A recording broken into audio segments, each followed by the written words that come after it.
இன்னைக்கு நம்ம ரெட்ரோ ரெசிபீஸில் எந்த ரெசிபியும் பார்க்க போகிறது இல்லை.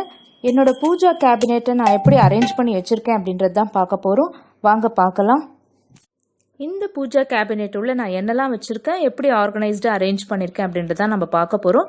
இதை பார்த்துட்டு உங்களோட வியூஸ் அண்ட் சஜஷன்ஸை கண்டிப்பாக கமெண்ட் பாக்ஸில் போடுங்க. நீங்கள் இதுக்கு முன்னாடி பார்த்தது இந்த கேபினெட்டோட டாப் மோஸ்ட் பகுதி தான். இப்போது இந்த கேபினெட்டை திறந்தாச்சு. இந்த பூஜா கேபினெட்டில் 3 ஷெல்ஃப்ஸ் இருக்குது. 3மே நல்ல அகலமாக, ஒரே அகலமும் ஹைட்டும் இருக்க மாதிரியான ஷெல்ஃப்ஸ் தான். ரொம்ப வசதியாக இருக்கும். பாருங்கள், நான் எல்லா ஷெல்ஃப்ஸ்லையுமே ஃபோட்டோஸும் விக்கிரகங்களும் அந்த ஹைட்டு வித்து அதுக்கு ஏற்ற மாதிரி நான் வச்சுருப்பேன். கடைசி ஷெல்ஃபில் மட்டும் ஸ்லோக புஸ்தகங்களையும் எண்ணெய் அதெல்லாமே வச்சுருப்பேன். இப்போ டாப் ஷெல்ஃபுக்கு வரலாம். அந்த பூஜா அறையை திறந்த உடனேயே கண்ணில் படுற மாதிரி இருக்கிற ஃபோட்டோ ஸ்ரீனிவாசர் தாயார் ஃபோட்டோ தான்.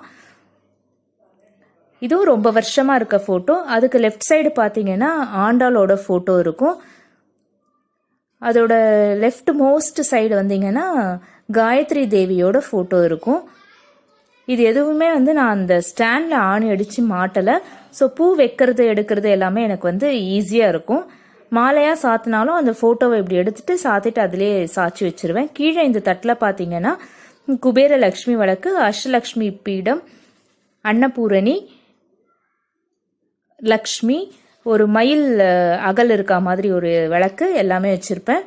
இந்த இடத்துல அந்த ஃபோட்டோக்கு கீழே பெருமாள் பாதம் இருக்கும். அந்த பாதத்துக்கு முன்னாடி சங்கு சக்கர நாமம் வச்சுருப்பேன். இதுக்கு லெஃப்ட் சைடு பார்த்தீங்கன்னா பசுவும் கண்ணு இருக்கா மாதிரி இருக்கும். இந்த பக்கம் ஒரு சின்ன கிருஷ்ணரோட விக்கிரகம் இருக்கும். அந்த பாதத்தை நான் ஒரு மனையில் மேலே நிற்க வச்சுருப்பேன்.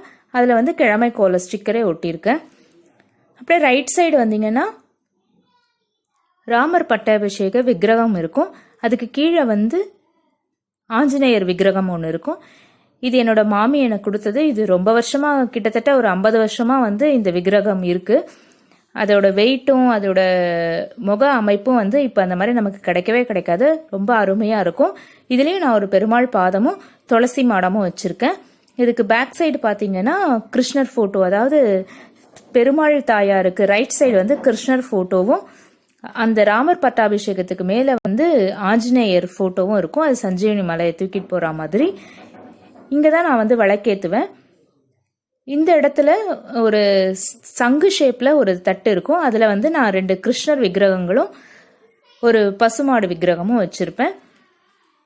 இந்த ஷெல்ஃபோட என்ட்ரன்ஸில் நான் ஒரு கோல ஸ்டிக்கரை ஒட்டியிருப்பேன். இங்கெல்லாம் தண்ணி தெளித்து கோலம் போட முடியாதுன்றதுனால. அடுத்தது 2வது ஷெல்ஃப், அதாவது மிடில் ஷெல்ஃபு. இங்கே முதல் நடுவில் ஃபோட்டோ பிள்ளையார் லக்ஷ்மி சரஸ்வதி ஃபோட்டோ. அதோட லெஃப்ட் சைட் பார்த்தீங்கன்னா நிற்கிற மாதிரியான ஒரு லக்ஷ்மி ஃபோட்டோ இருக்கும். அதில் ஹோல்டு பண்ணுற மாதிரி ஒரு தாமரைப்பூ இருக்கும். அந்த தாமரைப்பூலேயே நான் ஒரு லக்ஷ்மி விக்கிரகமும் வச்சுருப்பேன். இதுவும் எனக்கு எங்கள் அத்தை கொடுத்தது தான். இந்த லெஃப்ட் சைடு பார்த்தீங்கன்னா கிருஷ்ணர் ராதை ஃபோட்டோ இருக்கும். இதெல்லாம் நாங்கள் மார்கழி மாதம் போதும் கிருஷ்ண ஜெயந்தி போதும் பிரத்யேகமாக அதை கொண்டாடுவோம். அதுக்கு கீழே நாகர், அந்த நாகர் உள்ள ஒரு ஏணில கிருஷ்ணர் தவர்ந்து இந்த வெண்ணெய் பாத்திரத்துக்கு ஏறுற மாதிரியான ஒரு விக்கிரகமும் அது உள்ள வச்சிருப்பேன். அது ரொம்ப அழகா இருக்கும். இதுவும் என்னோட நாத்தனார் எனக்கு கிஃப்ட் பண்ணது தான். இந்த சைடு ரைட் சைடு பார்த்தீங்கன்னா ராமர் பட்டாபிஷேக ஃபோட்டோ இருக்கும். இது ரொம்ப வருஷமா எங்கள் மாமியார் வச்சிருந்தது, அப்படியே இப்போ நான் வச்சிருக்கேன். ராகவேந்திர ஃபோட்டோ, குபேரர் ஃபோட்டோ. இந்த குங்குமச்சிமிழும் இதில் மயில் இருக்கும் மேலே. இதுவும் கிட்டத்தட்ட 40 வருஷமாக என்னோட மாமியார் எடுத்து. அதில் மஞ்சள் இருக்கும், பக்கத்தில் குங்குமம் இருக்கும். இது ஒரு வாட்டி வராக கோவிலுக்கு போகும்போது வாங்கினது அந்த இடத்துல. இங்கே நான் ஒரு காமாட்சி அம்மன் விளக்கு வச்சுருக்கேன். அது காமாட்சி அம்மன் இருக்காது, நடுவில் லக்ஷ்மி தான் இருக்கும். இது ஜென்ரலாகவே இந்த அமைப்பு இருக்க விளக்கு எல்லாத்தையுமே நம்ம காமாட்சி அம்மன் விளக்குன்னு சொல்லுவோம். இந்த பூ எல்லாமே நான் ஒரு சின்ன சின்ன அகல் மேலே தான் வச்சுருக்கேன். இது கடைசி ஷெல்ஃபு. இது இந்த பிள்ளையார் ஒரு ஆர்ட் ஃப்ரம் வேஸ்ட்டு, அதாவது சிடிஸில் பண்ணது. என்னோட மாமி பண்ணி கொடுத்தது. அதை நான் இங்கே ஒட்டியிருக்கேன். அது சூடெல்லாம் படக்கூடாதுன்றதுனால கடைசி ஷெல்ஃபில் வச்சுருக்கோம். உள்ளே இருக்கிறதும் கண்ணாடிக்குள்ளே இருக்கிறதும் ஒரு ஆளிலை பிள்ளையார் தான். இந்த இடத்துல தான் நான் என்னோட எண்ணெய், நெய், மேட்ச் பாக்ஸ் அதெல்லாம் வச்சுருக்கேன். இதுக்கு ரைட் சைட் பார்த்தீங்கன்னா ஸ்லோக புஸ்தகங்கள், புக்ஸு, வேறு என்னெல்லாம் நாங்கள் வழி வழியாக வச்சுட்ருக்கோமோ அது அந்த புக்ஸ் எல்லாமே அப்படியே இருக்கும். ரொம்ப ஒன்றும் அதிகமாக இருக்காது. ஒரு 2-3 சோஸ்திர புக்ஸ் இருக்கும். கடைசியாக 3 ஷெல்ஃபு கீழே வந்து பார்த்தீங்கன்னா ஒரு ட்ராயர் இருக்கும். அந்த ட்ராயர் உள்ளே இழுத்து பார்த்தீங்கன்னா அதுவும் நல்ல ஸ்பேஷியஸாக உள்ளே வந்து எல்லாம் வச்சுக்கிற மாதிரி இருக்கும்.